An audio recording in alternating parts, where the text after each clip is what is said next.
पद्मभूषण श्री मनोज दास पाखे से पाठ पढ़ार सुजोग लाभ करछंती। से अनेक भाषा कहि पारंती पढ़ी पारंती एवं तत्मध्यरु से ओडिया भाषा मध्य कहि पारंती। आमे वर्तमान तांको अनुरोध करूछु से तांकर वक्तव्य प्रदान करिवे।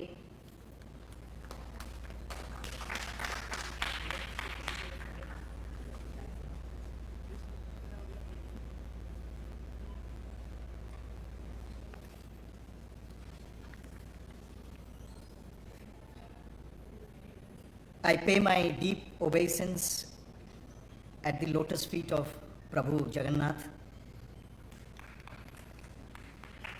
आपण मानकर निमंत्रण पाई धन्यवाद। विशेष करी आमर प्रिय मुख्यमंत्री कृतज्ञता ज्ञापन करुछि। मेरे मन में भाव आता है कि मैं उड़िया में बोलूं और मैंने मैंने आग्रह किया सम्माननीय आदरणीय मुख्यमंत्री जी को कि मैं यहाँ एक हफ्ता अगर रह जाऊं तो मैं पुनः उड़िया में मैं बोल सकूं। My gratitude to Honorable most respected popular Chief Minister of Odisha for his very kind invitation. My deep gratitude to members of his cabinet who are present on the dais, and the member of the Legislative Assembly from Bhubaneswar. I would also like to thank Principal Secretary and Director Culture and the entire team for putting together such a wonderful, inspiring program on such a special day. आप अगर मुझे क्षमा करें तो मैं हिंदी में ही बोलूँगा और मेरा हिंदी इतना परिपक्व नहीं है, फिर भी आज के दिन में अगर जी धन्यवाद क्योंकि आज हम एक ऐसा व्यक्तित्व के बारे में हम चर्चा कर रहे हैं या ऐसे व्यक्तित्व को स्मरण कर रहे हैं जिनके जीवन में भारतीय भाषा का भूमिका इतना महत्वपूर्ण था कि आज के संदर्भ में अगर हम देखते हैं तो उस समय में, उस युग में कलकत्ता विश्वविद्यालय के, और इन्होंने कहा कलकत्ता विश्वविद्यालय के छात्रावस्था में प्रेसिडेंसी कॉलेज में उन्होंने अपना ग्रेजुएशन किया बंगला में फर्स्ट क्लास फर्स्ट, और उसके बाद उस समय उनके पूज्य पिताश्री सर आशुतोष मुखर्जी ने गठन किया बंगला विभाग का। पर बंगला विभाग में कोई छात्र नहीं मिल रहा था, कोई बंगला नहीं पढ़ना चाहते थे क्योंकि उनको लगा कि बंगला पढ़ के अपना भविष्य में क्या होगा। तो डॉक्टर श्यामा प्रसाद मुखर्जी ने कहा कि मैं पहला छात्र होऊंगा बंगला विभाग का, और उन्होंने एमए किया बंगला में फर्स्ट क्लास फर्स्ट डिवीजन। न सिर्फ ये, हमको ये याद रखना चाहिए इस पवित्र भूमि में खड़ा होकर हम जब एकत्रित हुए हैं कि उनके पिताजी के कार्यकाल में उस समय भारतीय भाषा और शिक्षा का भारतीयकरण उस समय हुआ था। और हम आश्चर्य हो जाते हैं जब देखते हैं कि उस समय कलकत्ता विश्वविद्यालय में हिंदी, मराठी, गुजराती, ओडिया, आसामीज, मैथिली, तमिल, तेलुगु सब पढ़ाया जाता था। और विशेष करके भारतीय भाषा के माध्यम से हम विज्ञान का पढ़ाई करें। और आज जब प्रधानमंत्री नरेंद्र मोदी जी कहते हैं कि हम मातृभाषा के माध्यम से शिक्षा लाभ करें, learning through mother tongue is a new form of social justice. सामाजिक न्याय का एक नया आयाम है learning education through mother tongue. इसका हम कह सकते हैं कि उस जमाने में प्रतीक थे डॉक्टर श्यामा प्रसाद मुखर्जी। यानी अगर मैं अंग्रेजी न बोल पाता तो मेरे मन में, मेरे स्वभाव में हीन भाव न आए, इसलिए उन्होंने बंगला सीखा। और अपने कार्यकाल में आपने देखा है कि 33 साल के उम्र में वो कुलपति बने। Unbroken record till today he remains, his record of being the youngest vice chancellor in India remains unbroken till today. उनके कार्यकाल में उन्होंने मैट्रिकुलेशन मातृभाषा में हो, उन्होंने साइंटिफिक विज्ञान शिक्षा अपने भाषा में हो, और भारत का इतिहास में भारतीय दृष्टिकोण हो, इसके लिए उन्होंने काम किया था। पर मैं आज उनके शिक्षाविद होने का जो उनके जो पर्सनालिटी था, उसके ऊपर मैं ज्यादा ध्यान, आज के दिन में समय सीमा भी कम है, इसलिए मैं आपको आग्रह करूंगा कि आप पढ़िए कि वो कलकत्ता विश्वविद्यालय में उपाचार्य कुलपति के नाते उन्होंने क्या क्या योगदान दिया था। और मैं जरूर यहां दो बात अवश्य कहना चाहता हूं कि 1935 17 फरवरी में कलकत्ता विश्वविद्यालय के 80 साल के इतिहास में पहले बार ऐसा हुआ कि दीक्षांत समारोह, कॉन्वोकेशन एड्रेस किसी ने बंगला में दिया, और वो गुरुदेव रविंद्रनाथ टैगोर थे। गुरुदेव रविंद्रनाथ ठाकुर को श्यामा प्रसाद मुखर्जी ने विशेष आमंत्रण दिया कि आप आकर दीक्षांत समारोह में सभापति का भाषण दीजिए। गुरुदेव ने कहा था मैं आ सकता हूं, पर मुझे बंगला में बोलना चाहिए, मैं बोलना चाहता हूं। और विश्वविद्यालय के 80 साल के इतिहास में पहले बार वो घटना घटा। पहले बार यूनिवर्सिटी फाउंडेशन डे मनाया गया, उसमें वंदे मातरम गीत गाया गया, उसमें भारतीय वेशभूषा पहन के छात्राएं आए और दीक्षांत समारोह में वो लोग समाहित हुए। इसलिए श्यामा प्रसाद मुखर्जी जिस कार्य में, in whichever field he undertook his work, he did something new, he did something innovative। पर आज मेरे आपके सामने एक मौलिक प्रश्न है। यह प्रश्न अगर हम अपने आप को करते हैं तो एक असाधारण उत्तर भी हमको उसमें मिलता है।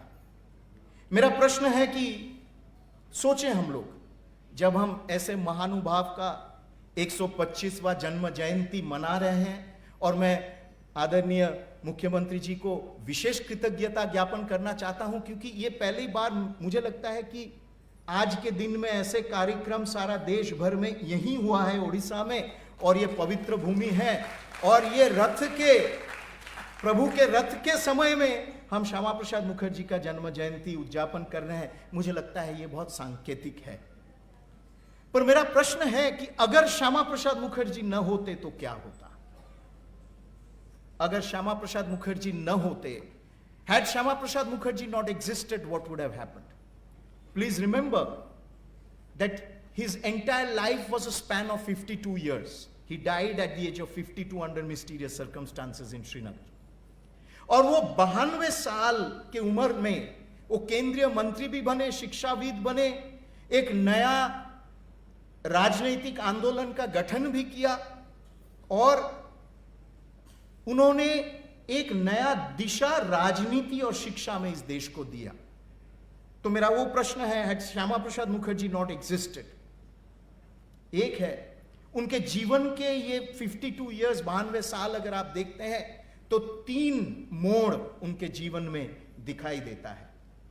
ये पहले मोड़ था पश्चिम बंगाल का गठन। पश्चिम बंगाल का गठन अगर वो न करते तो हम जैसे लोग कलकत्ता, पूरा बंगाल, जिन्ना के पाकिस्तान में चले जाते और हम अपना जीवन शरणार्थी कैंपों में बिताते। उनको लगा उस समय कि ये प्रदेश का अगर हम विभाजन न करते तो ये पूरा प्रदेश चला जाएगा पाकिस्तान में, और बंगाली हिंदू जो थे, बंगाली हिंदू का संपूर्ण तरीके से नाश हो जाएगा। आपको याद रखना चाहिए कि अविभाजित बंगाल उस समय मुस्लिम लीग सरकार के अंडर में था। मुस्लिम लीग सरकार का वहां दबदबाव था, और हर तरीके से बंगाली हिंदू जो थे वहां उस प्रदेश में, हिंदू जो थे उस प्रदेश में, they were treated as second, third class citizens. It was after 1946 direct action. तब तक श्यामा प्रसाद मुखर्जी कहते थे अखंड भारत। उसके बाद उन्होंने कहा कि हम अगर बंगाली संस्कृति, बंगाली के भविष्य को बंगाली भाषा, उपासना पद्धति, बंगालियों का जो राजनैतिक अर्थनैतिक क्षमता है, इसको अगर बचाना है तो बंगाल का एक अंश को हमको निकाल के उसको भारत के साथ एक करना है। तो डट से वो खड़े रहे। और उस समय तमाम सारे लोग, रमेश चंद्र मजूमदार इतिहासविद, राधा कुमुद मुखर्जी इतिहासविद, जदुनाथ सरकार, मेघनाथ साहा जैसे सारे बंगाल के सारे लोग उनके साथ खड़े रहे। और जो लोग अपने इतिहास भूल गए, उस कांग्रेस को भी मैं बताना चाहता हूं कि आपके एमएलए ने भी समर्थन किया श्यामा प्रसाद मुखर्जी को, आपके नेताओं ने भी समर्थन किया श्यामा प्रसाद मुखर्जी को, महात्मा गांधी ने किया, डॉक्टर बीसी रॉय ने किया, सरदार पटेल ने भी किया और बाबू जगजीवन राम ने भी किया। बाबा साहेब अंबेडकर ने भी उस समय कहा कंप्लीट एक्सचेंज ऑफ पॉपुलेशन। और अगर आप बाबा साहेब अंबेडकर का रेजिग्नेशन चिट्ठी पढ़ते हैं तो उन्होंने दुख जताया कि पूर्व पाकिस्तान में बंगाली हिंदुओं का जो अवस्था है वो मान नहीं सकता हूं मैं, इसलिए भी मैं इस्तीफा दे रहा हूं। पश्चिम बंगाल का गठन जब हुआ तो जिन्ना ने कहा what is Pakistan without Calcutta, क्योंकि जिन्ना को कलकत्ता चाहिए था। Calcutta was the centre of industry, was the centre of education.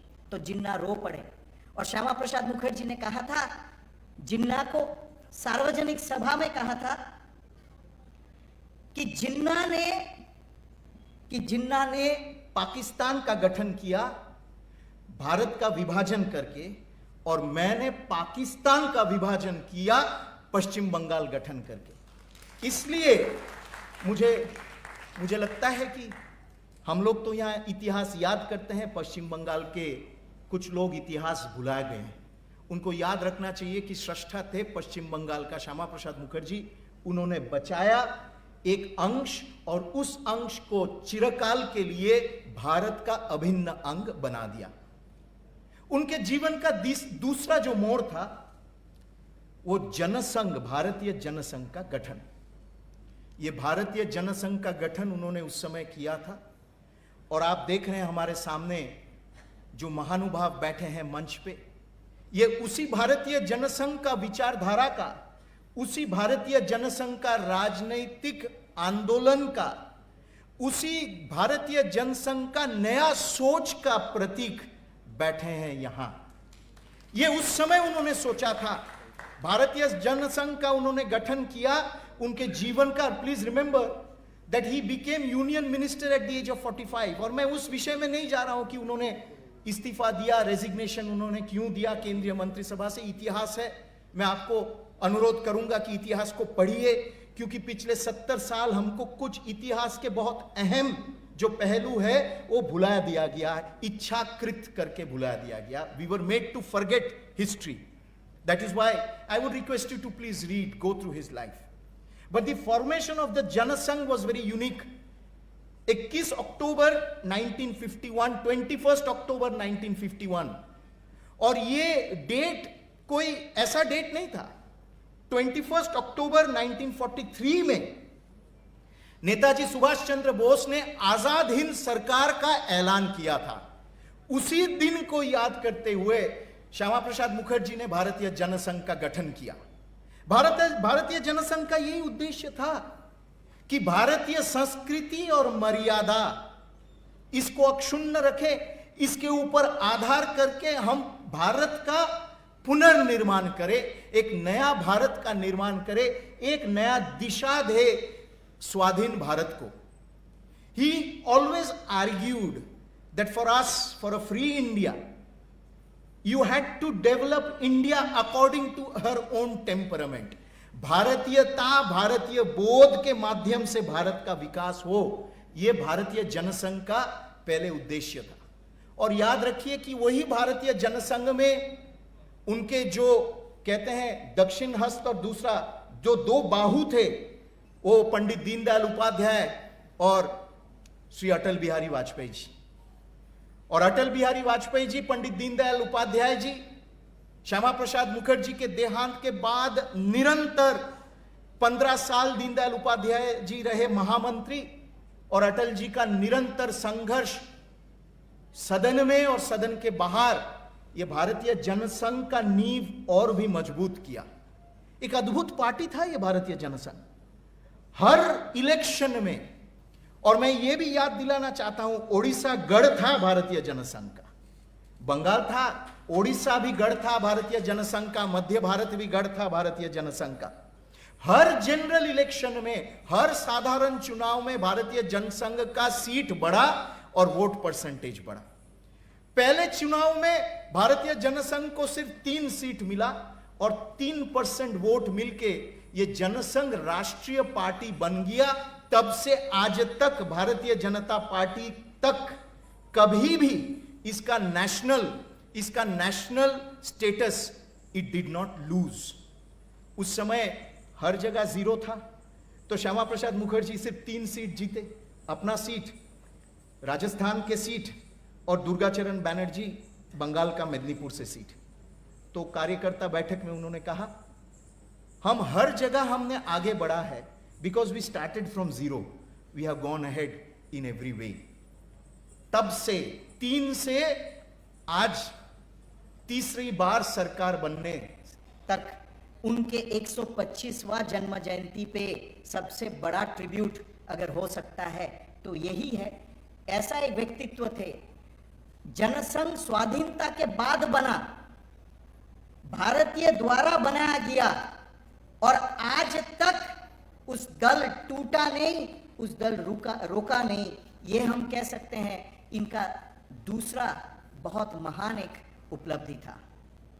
Now I will go to his third intervention, and that is his final struggle for the integration of India.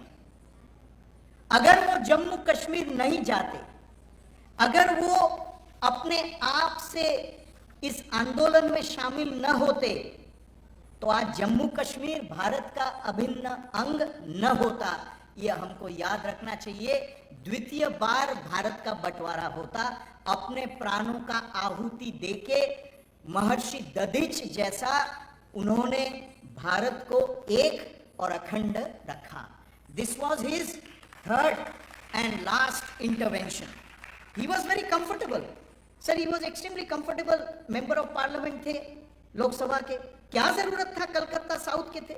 एक दल गठन किया था उन्होंने पूरा, और पार्लियामेंट में अघोषित नेता विपक्ष प्रतिपक्ष थे वो, अघोषित नेता विपक्ष। सारे लोग उनको मानते थे। न जाते कश्मीर क्या होता, पर उनको लगा नहीं, ये बचपन से उनका जो जुनून था कि मुझे जाना है और भारत को अखंड रखना है। And please let us remember that his demand was based on constitution. He carried on a correspondence with Sheikh Abdullah and Nehru for 2 months, and he raised the issue in parliament. After that, he undertook the satyagraha. हटकारी नहीं थे। Constitution, संविधान के अंतर्गत हमको solution ढूंढना है। और मैं एक यहां पंक्ति पार्लियामेंट लोकसभा में 26 जून को 1952 में वो बोल रहे हैं, in a democratic federal state the fundamental rights of the citizen of one constituent unit cannot vary vis-a-vis the citizens of another unit. Are not the people of Jammu and Kashmir entitled to the fundamental rights that we have given to the people of India? There is no scope for varied constitutional patterns. संविधान अधिकार दे रहा है सबको, वो अधिकार से क्यों वंचित रहेंगे जम्मू कश्मीर के लोग? यही उनका डिमांड था। सबने कहा बहुत सांप्रदायिक थे, सांप्रदायिक दंगा फैलाना चाह रहे थे। नहीं, पढ़िए उनका भाषण, पढ़िए उनका लेख। हर जगह भारत के संविधान का प्रभुत्व के बात उन्होंने किया। उन्होंने कोई व्यक्तिगत प्रभुत्व का बात कभी भी नहीं किया। और इसलिए आप तो जानते ही हैं कि पठानकोट सर ने ये एग्जीबिशन इनॉग्रेट किया। वहां एक अंतिम उनका फोटोग्राफ है पठानकोट रेलवे स्टेशन। उनको पठानकोट रेलवे स्टेशन में उस समय के डिस्ट्रिक्ट मैजिस्ट्रेट आकर कहा कि सर, हमें इंस्ट्रक्शन मिला है कि आप जा सकते हैं, बिना परमिट आप जा सकते हैं। तो उन्होंने कहा अच्छा ठीक, मैं तो वैसे ही जाने वाला ही था, मैं जा रहा हूं। तो वो गए। पठानकोट पठानकोट माधोपुर चेक पोस्ट कहते हैं, नीचे रावी नदी बहता है। उस चेक पोस्ट में जब गए, जम्मू कश्मीर के विशाल पुलिस वाहिनी वहां खड़े थे और उनको कहा कि आपको अरेस्ट किया जा रहा है क्योंकि आपके पास परमिट नहीं है। It was a trick, conspiracy था। उनको बोला गया कि आप जा सकते हैं, फिर उनको अरेस्ट किया, आपके पास परमिट नहीं है। एक वाक्य उन्होंने कहा सामने देख के, I intend to go to Jammu, but I intend to go to Jammu, पर मैं जम्मू जाने वाला हूं। और पीछे मुड़ के अटल जी थे उनके साथ। अटल जी को उन्होंने कहा, अटल आप वापस जाओ, सारे देश को बताओ कि मैं बिना परमिट मैं अंदर जम्मू कश्मीर के अंदर मैंने प्रवेश किया। 40 दिन फिर उनको बंदी बनाया गया। आप सोच सकते हैं, पूर्व केंद्रीय मंत्री, सिटिंग मेंबर ऑफ पार्लियामेंट, आज के दिन सोच ही नहीं सकते हैं, sitting member of parliament, former union minister, इतने प्रकांड विद्वान, कलकत्ता विश्वविद्यालय, कौन उस समय उनको नहीं पहचानता था? सब 40 दिन उनको बंदी बनाकर रखा गया। उनका स्वास्थ्य बिगड़ा, कोई चिकित्सा नहीं किया गया और उनका देहांत हुआ। बाबा साहेब अंबेडकर ने कहा कि हमारे देश के न्याय प्रणाली में साधारण क्रिमिनल जो भी है, उसको अगर दूसरे प्रदेश में अरेस्ट किया जाता है तो अपने प्रदेश में उसको वापस भेजा जाता है। साधारण क्रिमिनल के लिए भी जो व्यवहार किया जाता है वो डॉक्टर मुखर्जी के लिए नहीं किया गया, पर उन्होंने ये किया करके आज जम्मू कश्मीर भारत का अभिन्न अंग है। ये उनका तीसरा अवदान था, his third contribution to mother India. So friends, therefore in conclusion I want you to also come to the present. आज अगर हम देखते हैं, एक देश एक संविधान, प्रधानमंत्री नरेंद्र मोदी जी ने आखिर में किया 2019 abrogation of Article 370 was the greatest tribute, greatest memorial to Dr. Shyama Prasad Mukherjee. And आज के दिन में हम बैठ के अगर हम सोचते हैं, there is rail connection direct from Delhi to Srinagar via Katra. Kashmir is physically, emotionally, forever integrated with Bharat, and that credit to Dr. Shyama Prasad Mukherjee's vision and Prime Minister Narendra Modi's will. आज अगर आप national education policy देखते हैं, NEP, उसमें भारतीय भाषा का महत्व, भारतीय भाषा के माध्यम से शिक्षा, ये जितना इसका जोर मिल रहा है, this is a tribute to doctor Shyama Prasad Mukherjee. और अगर आज हम सेल्फ रिलायंस, आत्मनिर्भरता का बात करते हैं, उस समय उन्होंने डिफेंस में, सुरक्षा में आत्मनिर्भरता, एमएसएमईज को हम और भी सशक्त बनाएं, छोटे उद्योग, लघु उद्योग को सशक्त बनाएं, ये उस समय उन्होंने न सिर्फ कहा था, उद्योग मंत्री के नाते उन्होंने नींव रखा था। कॉटेज इंडस्ट्री, हैंडलूम इंडस्ट्री, सब कुछ उस समय उनके कार्यकाल में उन्होंने शुरू किया था। और ये उड़ीसा में खड़ा होके हम भगवान बुद्ध को भी अगर याद करते हैं, श्यामा प्रसाद मुखर्जी महाबोधि सोसाइटी के अध्यक्ष थे। अध्यक्ष के नाते सारा विश्व में उन्होंने भगवान बुद्ध का भी संदेश फैलाया, जो आज प्रधानमंत्री नरेंद्र मोदी जी धम्म यात्रा के माध्यम से भगवान बुद्ध के धरोहर को संरक्षित करने के लिए इतना कुछ कर रहे हैं। Therefore, we need to also look at Dr. Shyama Prasad Mukherjee in the context of today. Sir, आपके परमिशन लेकर मैं अंत में आपने मुझे अनुमति दिया कि मैं बंगला में भी बोल सकता हूं तो मैं अंत में, मेरे कागजों में था ये, श्यामा प्रसाद मुखर्जी 1952 में कटक आए थे। कटक में उस समय अखिल भारतीय बंगीय साहित्य सम्मेलन में उन्होंने सभापति का भाषण दिया था। तो मैं केवल उसका कुछ पहले अंश, लाइन इसलिए पढ़ना चाहता हूं कि उनके मन में ओडिशा के लिए क्या भाव था, ये हम आज याद करें और उनको नमन भी करें। तो मैं पढ़ता हूं थोड़ा। উড়িষ্যার রাজধানী কটক নগরীতে এই সম্মেলন আহ্বান করিয়া আপনারা সুবিবেচনার কার্য করিয়াছেন। এই প্রদেশের সহিত বাংলার ঘনিষ্ঠ সংযোগ আছে। ধর্ম, কর্ম, আচার ব্যবহার, ভাষা ও সংস্কৃতির ক্ষেত্রে এই দুই প্রদেশের মধ্যে অনেকখানি ঐক্য রহিয়াছে। মহাপ্রভুর প্রেমের বন্যায় বাংলার সহিত উড়িষ্যাও প্লাবিত হইয়াছিল। সেই ভাব দ্বারা আজও সুস্পষ্টভাবে জনগণের মধ্যে প্রভাব বিস্তার করিয়া আছে। শ্রী গৌরাঙ্গের পদরেণু স্পর্শে এখানকার ধূলিকণা পর্যন্ত পবিত্র হইয়াছে। ভেদাভেদ, জাতি বিচার শূন্য মহাতীর্থ শ্রীক্ষেত্র ভারতের মিলন ক্ষেত্র হইয়াছে। জীবাত্মার ও পরমাত্মার মহামিলন মন্ত্রে এ দেশ পুণ্যভূমি হইয়াছে। উড়িষ্যার নিজস্ব একটি ঐতিহ্য আছে। उड़ीसा का अपना एक ऐतिह्य है, इतिहास, एक धरोहर है। উড়িষ্যার এক নিজস্ব একটি ঐতিহ্য আছে। সংস্কৃতির ক্ষেত্রেও তাহার দান কম নহে। কোণারক ও ভুবনেশ্বরের মন্দিরের স্থাপত্য শিল্প, পুরীর জগন্নাথ দেবের মন্দিরের শিল্প চাতুর্য প্রভৃতির তুলনা নাই। শিল্প স্থাপত্য জগতে ইহারা বিস্ময়ের বস্তু। এই কটক নগরী বাংলার তথা সারা ভারতের শ্রেষ্ঠ বীর সন্তান সুভাষচন্দ্রের জন্মস্থান। পাঠান ও মোগল শক্তি আক্রমণ হইতে রাজনৈতিক স্বাধীনতা উড়িষ্যা বহুদিন রক্ষা করিয়াছিল। This is a very important statement. Orissa never bent down to ইনভেডার্স।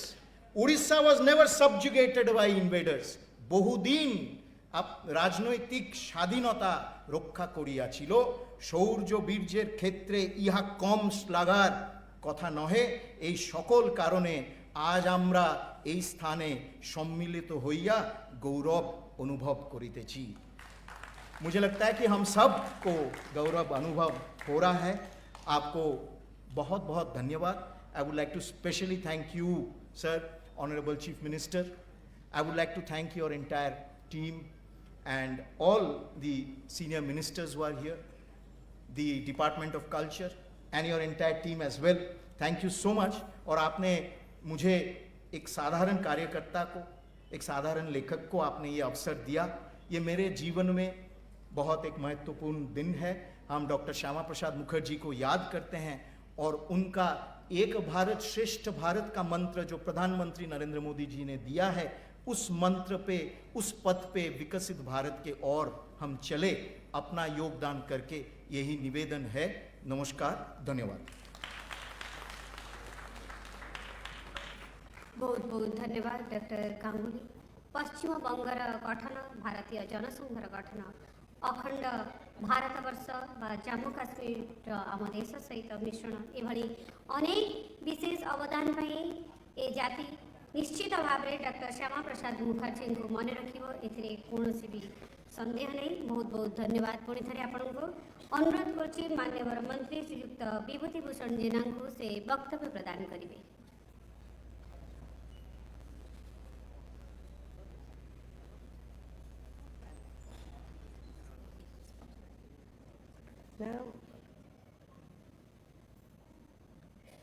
आमी समस्ते जन्म